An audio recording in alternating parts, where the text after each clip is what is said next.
Hi guys and welcome back to What If Bardock Escaped.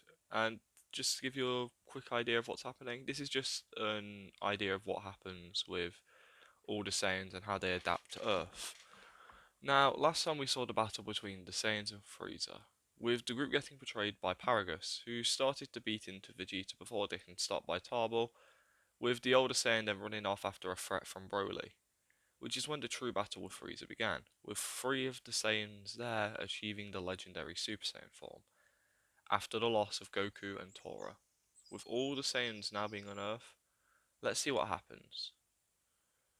We see our heroes on Earth, with Goku taking a moment to sense the power of everyone on the planet.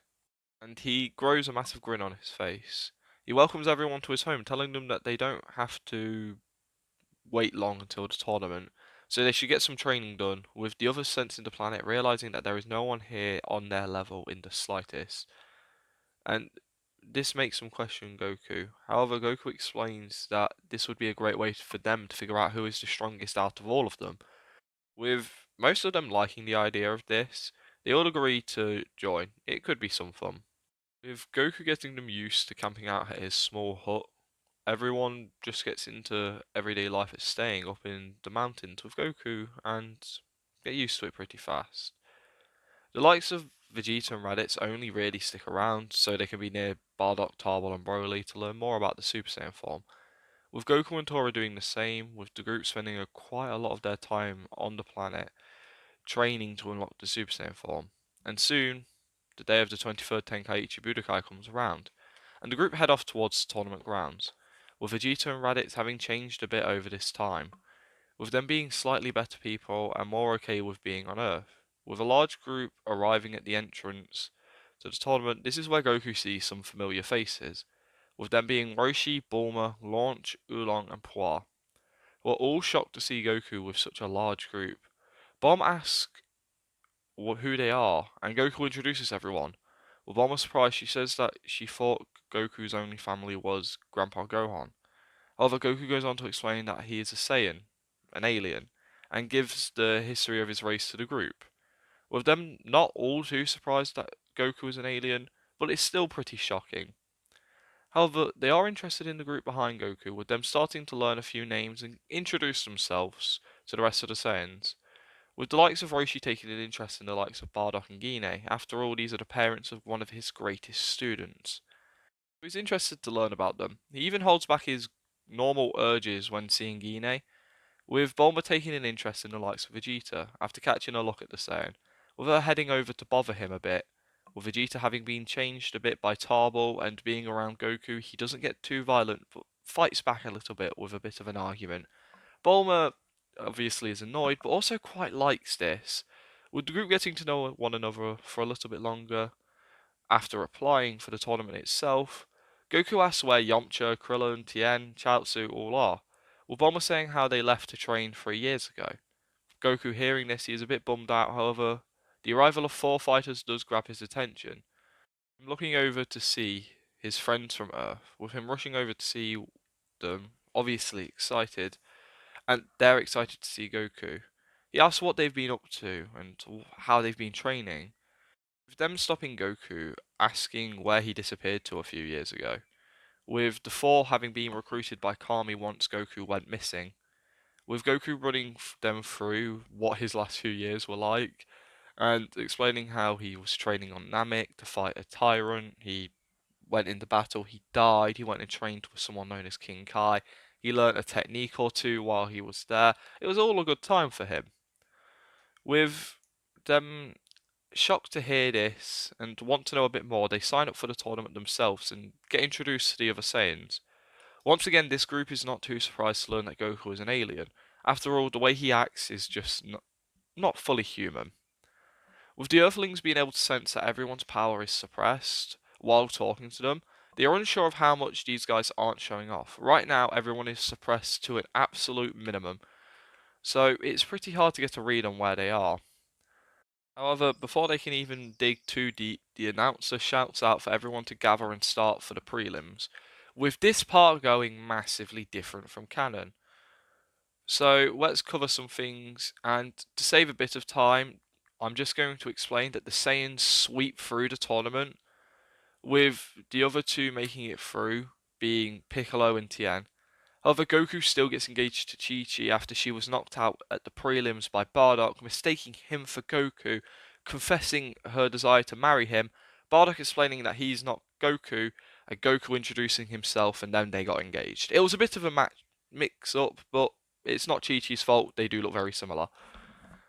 Now, the tournament first rounds actually do begin, with the matchups being Broly versus Raditz, Goku versus Tora, Tarble versus Vegeta, and Bardock versus Piccolo. Piccolo being the only non-Saiyan to make it through. And I'm not covering these fights in detail, but I'll just give a rundown of how they were won. Now, with the first fight, we see Broly winning against Raditz just due to raw power. Raditz couldn't keep up with Broly. Broly is the strongest Saiyan currently.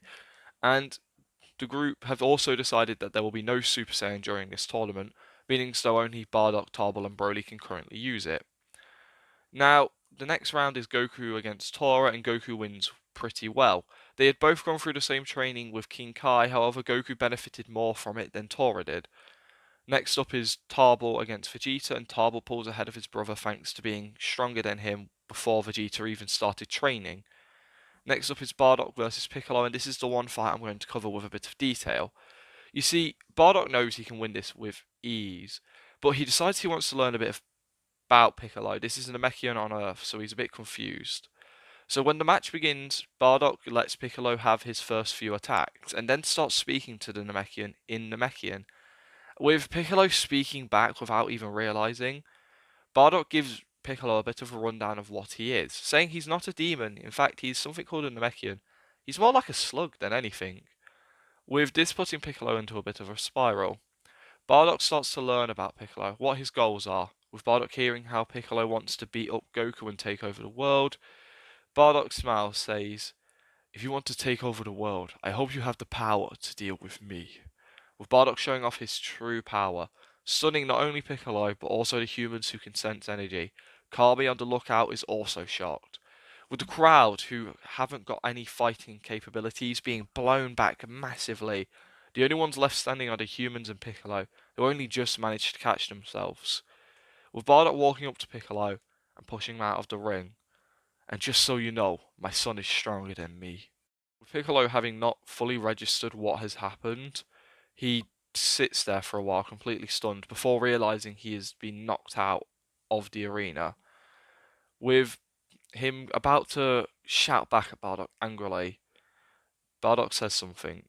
"I sense a lot of potential in you, and if you ever want to become a true threat to my son, come train with me at some point." Before he walks out of the arena having been declared the winner by the announcer and a very confused crowd. The next round soon starts with Broly versus Goku. This fight is very close. Broly is massively ahead, however, thanks to Goku's training with King Kai and the gravity, he's actually managed to catch up quite a good bit. And even though Super Saiyan was banned, Goku has a technique he can show off here. Goku activates his Kaioken, which gives him a massive edge over Broly. Everyone is shocked and confused by this technique, except for Tora. With Broly now being overpowered by Goku, the Saiyan considers going Super Saiyan, but before he can, Goku has ringed him out. Knowing that this was the only way he could win, he's a bit bummed out, but he tells Broly they'll have a proper fight later. Broly and Goku shake hands, and Goku has a narrow victory over Broly. For Bardock versus Tarble, the younger Saiyan loses just barely. So the fact that Bardock's desire to win is a bit stronger than Tarble's, it led to him winning. The two are pretty level when it comes to power. It was Bardock's fighting experience and his desire to win which gave him the true edge.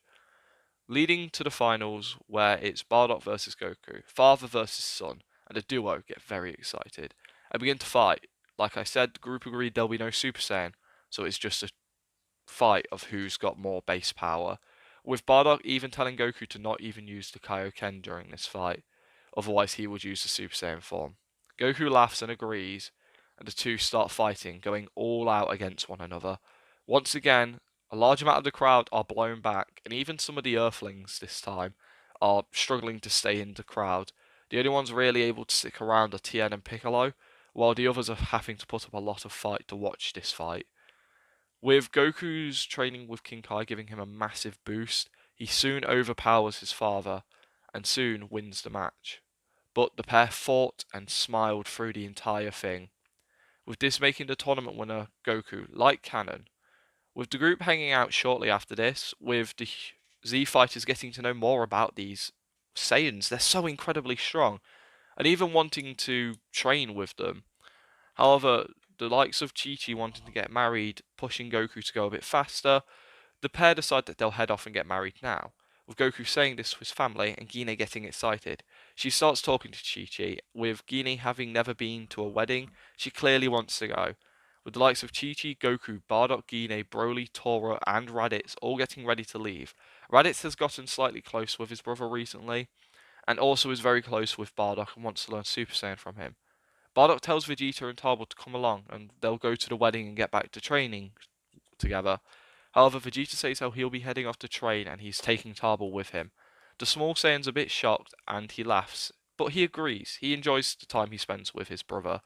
He wishes Goku a good wedding before Vegeta is stopped by Bulma and is told to stop by her place anytime he wants, giving him a small wink. Vegeta gets annoyed by this and grabs Tarbell and flies off. Yamcha's not happy to see this happen but doesn't say anything, and the Sun family group head off. Now, I'm going to be covering the next 5 years and all the major events that happen in it. Why 5 years? It's clear at the end. Now, things for Goku go mostly normal. He and Chi-Chi get married, and this time the only real major change is all the Saiyans who left with him are present. Soon Goku sets up a home for himself and also helps Bardock, Gine, Tora, Raditz, and Broly all set up homes near his. With Gohan being born like normal and still being called Gohan, nothing changes there. All the Saiyans live together up on Mount Paozu and all train together all the time. With Goku, Raditz, Tora all learning Super Saiyan during this time. Alongside this, the likes of Raditz fully turns around, becoming a good guy, thanks to the influence of Goku, Bardock, and much later on, Gohan. Speaking of Raditz, during this time, he has also not only just become good, but started a relationship with a woman he met at the 23rd Tenkaichi Budokai. This being launched, with the pair starting to date during the 5 years.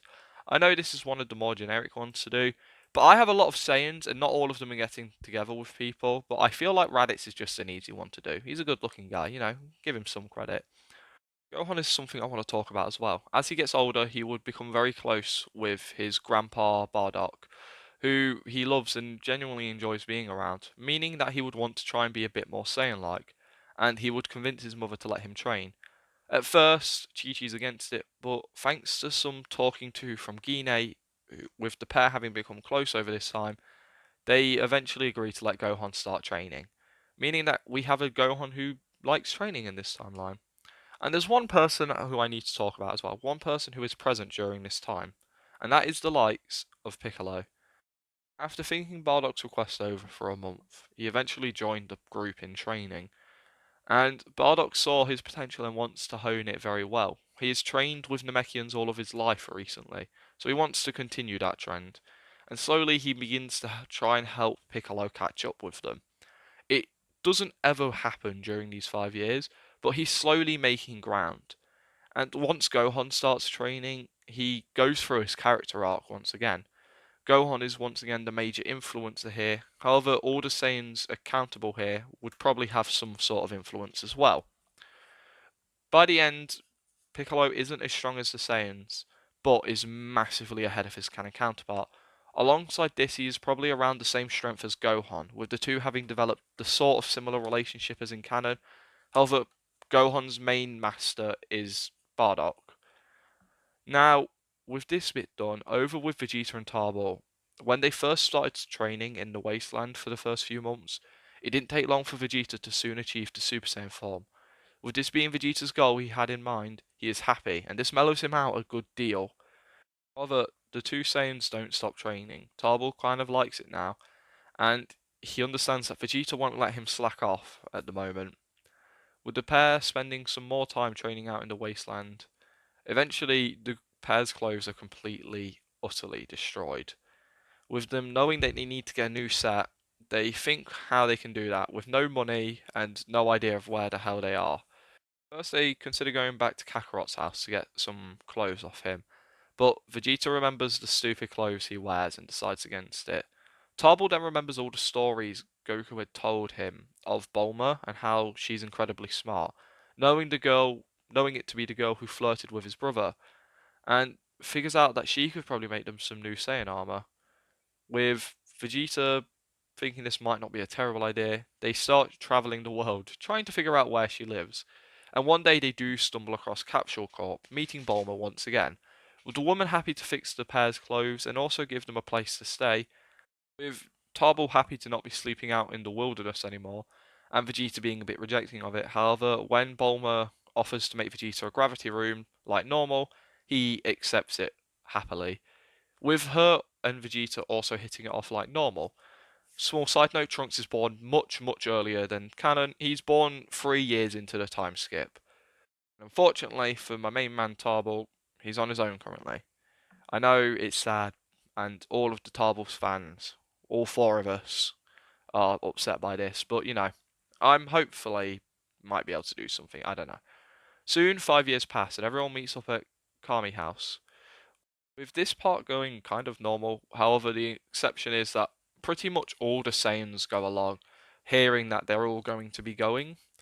Goku convinces everyone to go with him, and once Vegeta hears that everyone's going, he wants to go on and show off how much stronger he has gotten. So obviously everyone heads on. The likes of Chi-Chi and Launch also go along with the Saiyans here. Being much more involved, they can go along. And when they arrive, seeing Bulma, the girls start to catch up, with Gine even getting involved. We become very close to Launch and Chi-Chi. Now, while they're talking, the fighters spend time catching up. Krillin is the only human present, however he's become a lot stronger thanks to his goal being a lot stronger, being Goku. Now, while everyone's talking, Goku, Tarbell, and Broly catch up. The three are happy to be together once again, and soon they start sparring over the ocean with one another. Them all just doing it to have a bit of a laugh before coming down and talking to everyone once again. Surprisingly, the likes of Vegeta and Raditz even spend a bit of time catching up. Both of them have mellowed out quite a bit, and an oddball to join the group is even Piccolo. He joined in a much later on, having flown there later, but he's joined these two. This seems to be a small group that's forming here, the ones who used to be massive dickheads and now aren't, with everyone having a good laugh, and Trunks and Gohan getting to meet here, in fact. Earth is at a time of peace, and it's really nice for everyone. Bardock has never been happier to say he survived, and is just enjoying his time on Earth with his wife, his sons, his grandson, and just this massive, crazy Saiyan group. Now, while this is a nice catch up, it's happening. Off in space, on a planet, we see it shaking, and soon a bright yellow glow emits from the planet. Come down to the planet and see Paragus having achieved something he thought to be legend, with him laughing to himself. After years of training, going off what I could sense alone, I have finally achieved the legend that Bardock, the prince, and my son all achieved. I should hopefully be able to kill them now. With him then sensing a power which is familiar to him, with him turning around to see King Cold. The king puts his hands up and says, "Ah, the Saiyan I heard fled the day my son was killed. I've been searching for you." Paragus is immediately on guard and introduces himself, but soon realizes that even in his base, he outpowers the king. "I know who you are. One of my scouts has kept an eye on you very closely. I know your goal to get revenge on the king, or should I say, the two young princes. So I'm here to give you an offer." With Paragus lifting an eyebrow, he gestures for the king to go on, with Cold saying, "Well, I want revenge for my son's murder, and you want to kill the princes. I believe our destinies were meant to entwine, and I think it would be great if we worked together to get our revenge." Paragus thinks it's over, before saying how Cold won't be able to keep up with the Saiyans. They are massively ahead of him. But Cold already had a counter to this, saying, "Well, with your current power, I do not believe you would be able to beat all of them. You have been training hard, yes, but so have they on that planet Earth. And I have made sure that I keep tracks of them, and I have a plan. As much as it detests me, and as much as I would hate to do it, I believe you and I should train together, just for a little bit, to surpass those stupid Saiyans. Then we can go to this planet and destroy all of them without even having to try. Would you like to take my deal? With Cold putting his hand out, Paragus is reluctant. Then he thinks at how fast his son grew, thinking and knowing that if he was to put up a fight that could kill Tarble or anyone there, his son would kill him without a thought. He soon shakes his hand and explains to Cold that he will not be taking any orders. I would explain how that's fine, and they will get to training almost immediately. And that is where I'm ending this part. With everything that's done, this is mostly just to be an intro and a setup for a later part. I hope everyone enjoys, and I hope people like what I'm doing with the Saiyans. It was going to be a pretty easygoing part. After all, I have like 8 Saiyans to deal with. So if I ever forget anyone, just understand that it's pretty difficult to jump between all of them. But I'm going to try my best to make sure all of them do something. That is my goal. But it's hard to do that when you have Broly present, I'm not going to lie. Broly just should realistically sweep everything for a while. Now, I hope everyone enjoyed this part, like I've said. And yeah, I don't really know what to say here. I hope people are looking forward to seeing what Cold and Paragus get up to. I'm excited to show you all. I've finally managed to pull ahead with my videos, and I've uploaded the MCU part, which did amazingly, and I'm going to start writing out the next bit. I hope people enjoyed, and I hope all of you will show up again. Hopefully you all have a great day or a good night, and please come back again.